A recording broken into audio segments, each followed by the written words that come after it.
ఏంటి ఏంటి మాకు ఈ వస్త్రాలు ఇచ్చారు? మా రాచరికపు పట్టు వస్త్రాలేవి? తాత్కాలిక మహారాజు గారు, ఇది మీరు వ్యాయామం చేయాల్సిన సమయం కదా, మరి రాజరికపు వస్త్రాలతో వ్యాయామం ఎలా చేస్తారు? వ్యాయామమా?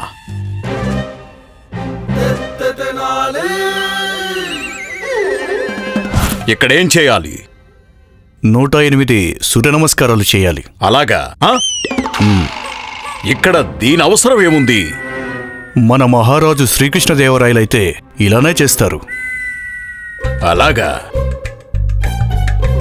సరే అయితే 100 సూర్య నమస్కారాలు ధనిమని చేస్తారు, 8 మేం చేస్తాం. గురుగారు మేమా? వీళ్ళసలు దేనికి పనికిరారు.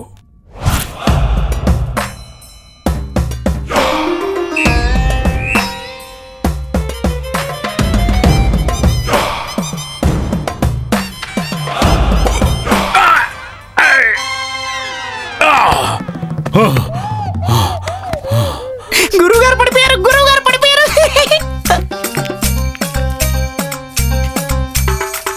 లేవండి గురుగారు, లేవండి లేవండి లేవండి లేవండి.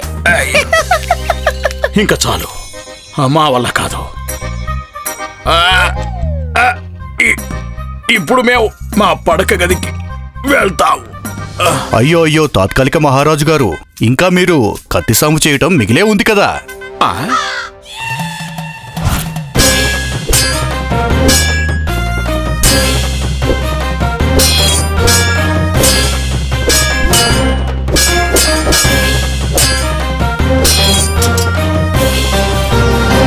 చాలు రామకృష్ణ పండితులు గారు, ఇంకా చాలా ఆపండి.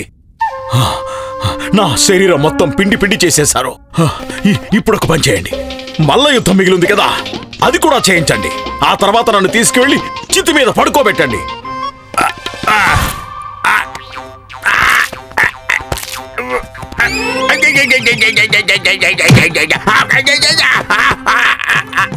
పండ్రా మూర్ఖులారా, నడువు నొక్కుతున్నారా లేక విరక్కొడుతున్నారా? అయ్యా చచ్చాన్రా చచ్చాన్రా, వదలండి వదలండి వదలండ్రా. పండ్రా పండి, పొద్దున్నుంచి ఒక్క మీద కూడా కడుపులోకి వెళ్ళలేదు. ఆకలికి ప్రాణం పోయేలా ఉంది. మిగిలిన ఉన్న కాస్త ప్రాణాన్ని ఈ మూర్ఖులు తీసేయాలని చూస్తున్నారు. రామకృష్ణ పండితుల వారు తినడానికి ఏమైనా పెడతారా? లేక గౌరవనీయులైన మహారాజు గారు ఏమి తినేవారు కాదా? తాత్కాలిక మహారాజు గారు ఖచ్చితంగా తినేవారు. అయితే తెప్పించండి. మరి దానికోసం ఏమైనా ముహూర్తం చూడాలా ఏమిటి? తమరు కూర్చోండి, మేము ఇప్పుడే తెప్పిస్తాం. రండి రండి.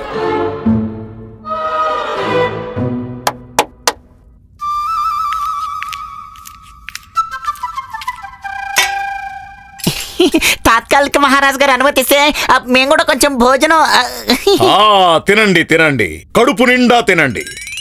ఇక్కడ ఆహారానికి ఏం లోటుందని ముందు మమ్మల్ని కొంచెం రుచి చూడనివ్వండి. రాజ్య భోజనాన్ని ముందు చూడనివ్వండి, అసలు ఏం చేశారో.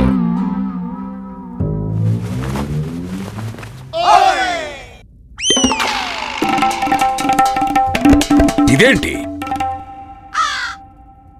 ఇది? ప్రసాదమా? భోజనానికి ముందు ప్రసాదం తినడం ఆచారమా? లేదు లేదు తాత్కాలిక మహారాజు గారు, ఇది ప్రసాదం కాదు. మరేంటి? ఇది తమరు తినాల్సిన ఈనాటి భోజనం. భోజనమా? ఈ 2 బాదం పప్పులు, ఒక గుక్కెడు నీళ్ళ? ఒక గుక్కెడు నీళ్లు కాదు, తులసి జలం. అదేమిటంటే ఈరోజు శుక్రవారం కదా, ప్రతి శుక్రవారం మన అసలైన గౌరవనీయులైన మహారాజు శ్రీకృష్ణదేవరాయల వారు తమ ప్రజల సుఖశాంతులు అభివృద్ధి కోసం ఉపవాసం చేస్తుంటారు. వారు కేవలం ఇవే తినేవారు. ఉపవాసం వంటి పవిత్రమైన పనిని ఇప్పుడు మీరు కూడా చేసి తీరాలి కదా తాత్కాలిక మహారాజు గారు. ఖచ్చితంగా నేను చచ్చిపోతాను. ఏమిటి? ఆచారం కాబట్టి తప్పదు. మరి ఒక రాజు తన గౌరవాన్ని నిలబెట్టుకుని తీరాలి కదా. ఇవే తింటావు. తాత్కాలిక మహారాజు గారికి జై. ఏమైంది? ఎందుకు అరిచారు? అయ్యో, మీరు ఇంత మంచి మాట చెప్పారు కదా తాత్కాలిక మహారాజు గారు, జైజేలు కొట్టి తీరాలి కదా. పైగా మీరే కదా అన్నారు మీకు ఎప్పుడు జైజేలు కొట్టినా గట్టిగానే పలకమని. తాత్కాలిక మహారాజు గారు, రాజసభకు వెళ్లే సమయం ఆసనమైంది, పదండి. మరి మా భోజనం సంగతి ఏమిటి? తాత్కాలిక మహారాజు గారు, ఈ రోజు వరకు తుల్వ వంశంలోని ఏ మహారాజు కూడా రాజసభకు వెళ్లటంలో ఒక్క క్షణం కూడా ఆలస్యం చేయలేదు.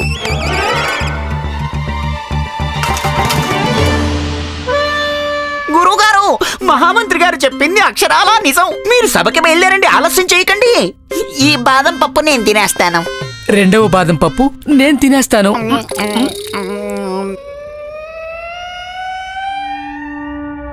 నవ్వుకో, ఎంత కావాలంటే అంత నవ్వుకో రామకృష్ణ. ఇక నీ సమయం ముగిసిపోయింది. ఇప్పుడు ఇక మా వంతు.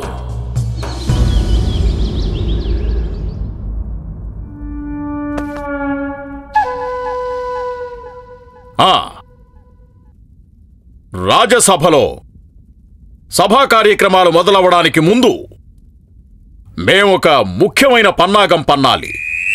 మేం చెప్పిన దానికి అర్థం చాలా ముఖ్యమైన ప్రకటన ఒకటి చెయ్యాలి అని. విషయం ఏంటంటే మీ అందరికీ తెలుసు కదా, మేమేమో పూజలు పునస్కారాలు చేసుకునే ఒక మామూలు పండితులం. మాకు రాజ్య బాధ్యతలతో సంబంధం ఏముంటుంది? కానీ ఏం చేస్తాం, ఇది మహారాజు గారి ఆదేశం కదా. అందుకే కొంతకాలం మేము ఈ బాధ్యతల్ని నిర్వర్తించాల్సి వస్తుంది. క్షమించండి తాత్కాలిక మహారాజు గారు, ఇదంతా మాకు తెలుసు. మేం మహారాజు గారి స్థానాన్ని తీసుకోవాల్సి వచ్చింది కాబట్టి మరి మా స్థానం ఖాళీ అయిపోయింది కదా. మీ అందరికీ తెలుసు, ఏ రాజసభలో అయితే రాజగురువు, రాజ పండితుడు, రాజపురోహితుల స్థానం ఖాళీగా ఉంటుందో అక్కడ బుధుడు ఎప్పుడూ నిలకడగా ఉండడని. అందుకే మేము ఈ రాజ్యానికి మహారాజైన మేము ఇలా జరగనివ్వం. మేము ఒక నిర్ణయం తీసుకున్నాం. ఇక ఈనాటి నుంచి మా ఆస్థానంలో మేమెంచుకున్న మహాపండితుడు ఆసీనులవుతారు.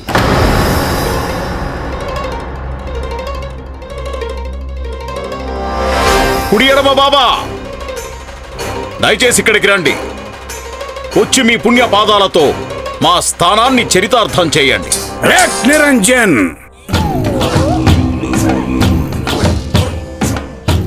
నిరంజన్, నిరంజన్.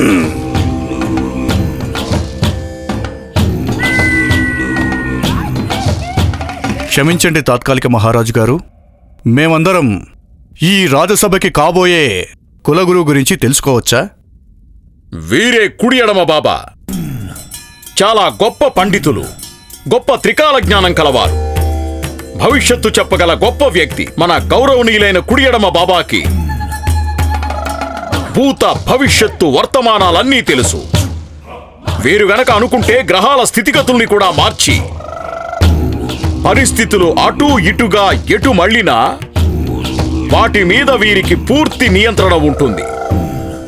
అందుకే వీరిని కుడి ఎడమ బాబా అనే పేరుతో గౌరవించాను. క్షమించండి ఆచార్య, ఈ పదవి మీది. మీరు మీ పదవిని ఈ విధంగా... మేం చెప్పాలనుకున్నది మేం చెప్పేశాం మహామంత్రి గారు. ఈనాటి నుంచి వీరే మన విజయనగర రాజగురువు. ఇక ఏ నిర్ణయమైనా సరే, ఏ ప్రకటన అయినా సరే వీరి సలహా తీసుకోకుండా జరగడం కుదరదు. ఇది మీ మహారాజు గారి ఆదేశం. ఎవరికైనా మా ఆదేశం ఉల్లంఘించాలనుకుంటే వారు సభని వదిలి వెళ్ళిపోవచ్చు ఇప్పుడే. కుడి ఎడమ బాబా, దయచేసి మీ స్థానంలో ఆసీనులు కండి. నిరంజన్. మంత్రి గారు, వారు మిమ్మల్ని ఎందుకలా చూస్తున్నారు? నాకైతే వారు మిమ్మల్ని చూస్తున్నారు అనిపిస్తుంది. ఎవరైతే కుడి వైపున ఉన్నారో వాళ్ళని నేను ఎడం వైపు నుంచి చూస్తాను.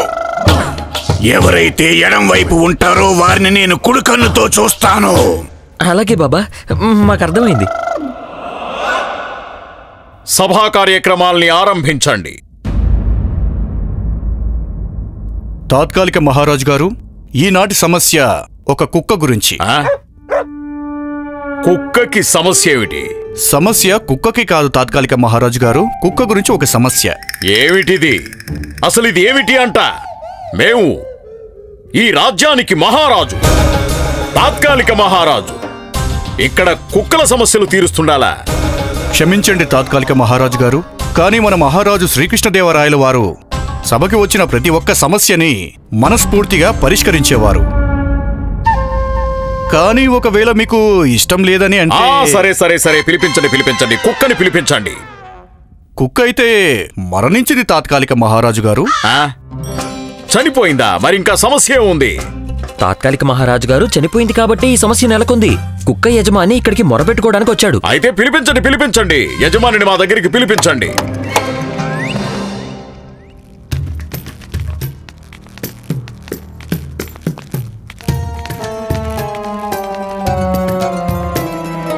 ఎడమవైపు నిలబడ్డ అతని పేరు శంకరయ్య మహారాజు గారు. అతని పక్కన ఉన్న వారి పేరు గోవిందయ్య. గోవిందయ్య చెప్పిన దాని ప్రకారం వారి కుక్క శంకరయ్య పొలంలోకి వెళ్ళింది. వారి పొలం మొత్తం చెల్లా చెదురు చేయటం మొదలుపెట్టింది. ఇతను ఏం పేరు చెప్పారు? శంకరయ్య మహారాజా, శంకరయ్య. ఏదో ఒకట్లే. ఇతను అతని కుక్కని చంపేశాడు, అంతే కదా? మహారాజా, నేను కుక్కని చంపలేదు. కుక్క పొలంలో ఉన్న గన్నేరు కాయలు తిని దానంతట అదే చచ్చిపోయింది. అయితే మేమేం చెయ్యాలి? కుక్కని చంపిన నేరం కింద గన్నేరు చెట్టుకి ఉరిశిక్ష విధించమంటారా? కుక్క దానంతట అది చచ్చిపోతే ఇక్కడికొచ్చి ఏం మొరపెట్టుకోవాలనుకుంటున్నావా? మహారాజా, మొరపెట్టుకోవటానికి వచ్చింది అతను కాదు, నేను. నా కుక్క దానంతట అదే చచ్చిపోలేదు మహారాజా. ఈ శంకరయ్య దాని ప్రాణాలు తీశాడు. హత్య చేసింది గన్నేరు మొక్కలు కాదు మహారాజా, వాటిని పొలంలో పెంచుతున్న ఈ శంకరయ్య. మహారాజా, ఇతను కావాలనే నేను ముద్దుగా పెంచుకునే పెంపుడు కుక్క ప్రాణం తీయటానికే తన పొలంలో విషపూరితమైన గన్నేరుకాయల మొక్కలు పెంచాడు. అది నా కుక్క అతని పొలంలోకి వెళ్ళినప్పుడు అది వాటిని తిని చనిపోవాలని పన్నాగం పన్నాడు మహారాజా. ఇదంతా అబద్ధం మహారాజా, అబద్ధం. లేదు మహారాజా, ఇది కావాలని చేసిన పన్నాగమే మహారాజా. హంతకుడు ఎవరో కాదు, ఈ శంకరయ్య మహారాజా. నేను మిమ్మల్ని వేడుకుంటున్నాను మహారాజా, ఇతనికి అతి కష్టమైన శిక్ష విధించండి. ఎందుకంటే ఇతను నా పెంపుడు కుక్కని హత్య చేశాడు మహారాజా. లేదు మహారాజా, ఇది అబద్ధం. నేను ఆ పొలంలో ఆ గన్నేరు కాయల మొక్కలని కావాలని పెంచలేదు. ఆ మొక్కలు వాటంతటవే మొలకెత్తాయి మహారాజా. నేను నిర్దోషిని. మహారాజా, ఇతను అబద్ధం చెప్తున్నాడు. ఇతనే నా కుక్కని చంపిన హంతకుడు. ఆపండి, మమ్మల్ని కాస్త ఆలోచించుకోనివ్వండి.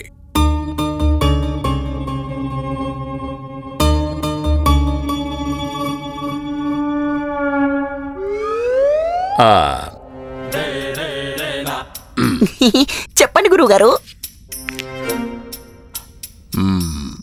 మీ ఇద్దరికీ ఏమనిపిస్తోంది? ఈ విషయంలో ఏం న్యాయం చెప్పాలంటారు? గురువుగారు, నన్ను అడిగితే ఎత్తుకి పై ఎత్తు లాంటిది పనిచేస్తుంది. శంకరయ్య గోవిందయ్య కుక్కని హత్య చేశాడు. అదే విధంగా గోవిందయ్య కూడా శంకరయ్య కుక్కని హత్య చేసేయాలి. అప్పుడు లెక్క సరిపోతుంది. ఇదే సరైన న్యాయం. ఏది సరైన న్యాయం తాత్కాలిక మహారాజు గారు? ఒక హత్యకి న్యాయం చెప్పడానికి మరో హత్య, అది కూడా ఏ తప్పు చేయని ఒక నోరు లేని జంతువునా? క్షమించండి తాత్కాలిక మహారాజు గారు, ఇదైతే న్యాయం కానే కాదు. రామకృష్ణ పండితులు గారు చెప్తున్నది అక్షరాల నిజం తాత్కాలిక మహారాజు గారు. అయితే మేమేం చెయ్యాలి మహామంత్రి గారు? న్యాయం ఎలా జరుగుతుంది? మీరే ఏదైనా ఉపాయం చెప్పండి. క్షమించండి తాత్కాలిక మహారాజు గారు, రామకృష్ణ పండితులు గారు మన సభలోని ముఖ్య సలహాదారులు. మన మహారాజు శ్రీకృష్ణదేవరాయల వారు కూడా ఇలాంటి పరిస్థితుల్లో రామకృష్ణ పండితుల గారి సలహా తీసుకునేవారు. కావాలంటే మీరు కూడా. మళ్ళీ రామ, ప్రతి చోట రామ రామ రామ. ఏమిటి? అయితే ముఖ్య సలహాదారు రామకృష్ణ పండితుల వారు చెప్పండి తాత్కాలిక మహారాజు గారు. మీకేమనిపిస్తోంది? తాత్కాలిక మహారాజు గారు, నా అభిప్రాయం ప్రకారం ఈ సమస్యకి చాలా చక్కటి సులువైన పరిష్కారం ఒకటి ఉంది. న్యాయం ఎప్పుడు జరుగుతుంది? గోవిందయ్య ఏదైతే పోగొట్టుకున్నారో అది వారికి దక్కినప్పుడే. న్యాయం అనేది వారికి ఏదైతే నష్టం కలిగిందో దాన్ని భర్తీ చేసేలా ఉండాలి. అది సాధ్యం కావాలంటే వారికి వారి కుక్క తిరిగి దక్కాలి. ఏంటే? అతని కుక్కని తిరిగి ఎలా ఇవ్వగలం?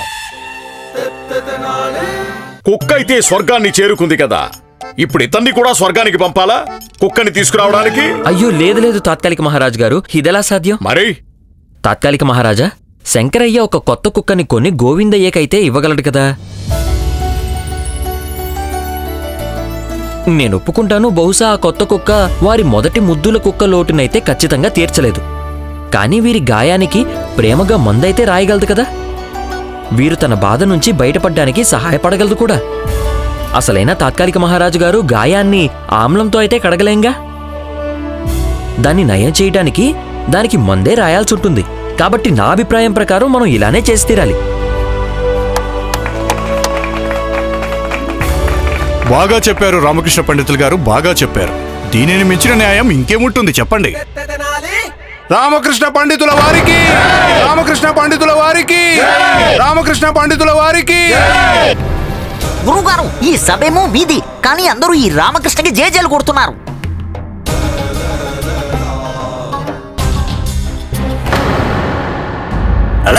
నిరంజన్,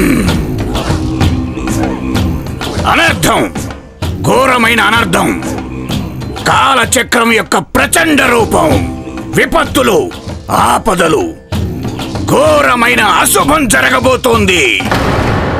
ఎవరికి బాబా? ఈ రామకృష్ణ పండితుడికి.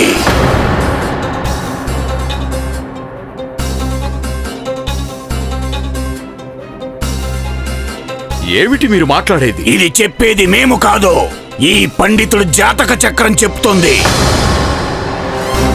మా దివ్య దృష్టికి చాలా స్పష్టంగా కనిపిస్తుంది. అతి త్వరలో ఈ పండితుడు సర్వనాశనం కాబోతున్నాడు. ఈ రోజు ఇతనికి జేజేలు పలుకుతున్నారు. అతి త్వరలో అందరూ ఇతన్ని అసహ్యించుకుంటారు. కాలచక్రం ఇతన్ని ఎందుకు పనికి రాకుండా చేస్తుంది. ఈ పంతులు ఎవరికీ తన ముఖాన్ని కూడా చూపించుకోలేడు. వినాశనం సృష్టించే గ్రహాలు ఇతన్ని 4 వైపుల నుంచి చుట్టుముట్టాయి. ఇతన్ని ఎవ్వరూ కాపాడలేరు, ఎవ్వరూ కాపాడలేరు. తనని తాను కూడా కాపాడుకోలేడు. నిరంజన్,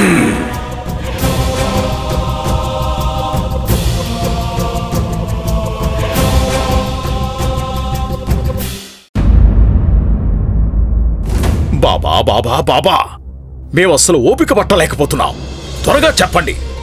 ఈ రోజు మీరు సభలో రామకృష్ణ పండితుడి విషయంలో భవిష్యవాణి పలికారు కదా, అది కేవలం మా తరపున మాట్లాడాలని చెప్పారా లేక నిజమేనా? చెప్పండి.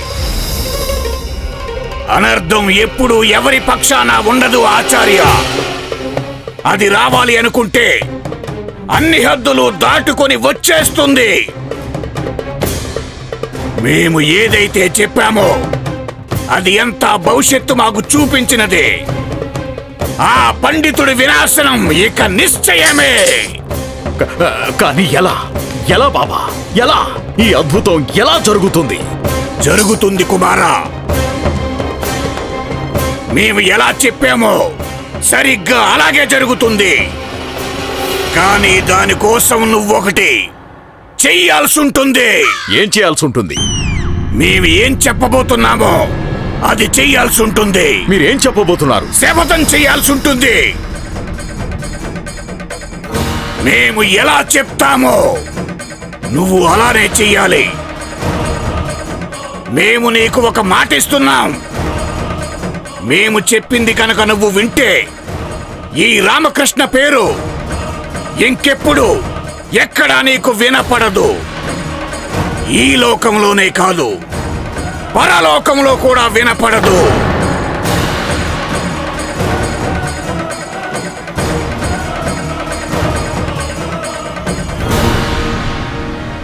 అలాగే బాబా, మీరెలా చెప్తే నేను అలానే చేస్తాను. మేము శపథం చేస్తున్నాం. ఇక నిశ్చింతగా ఉండు. నీ మనసులో కోరిక నెరవేరినట్టే. మేము నీకు మాట ఇస్తున్నాం.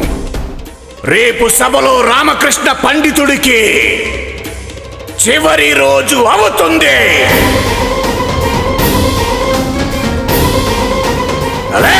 నిరంజన్.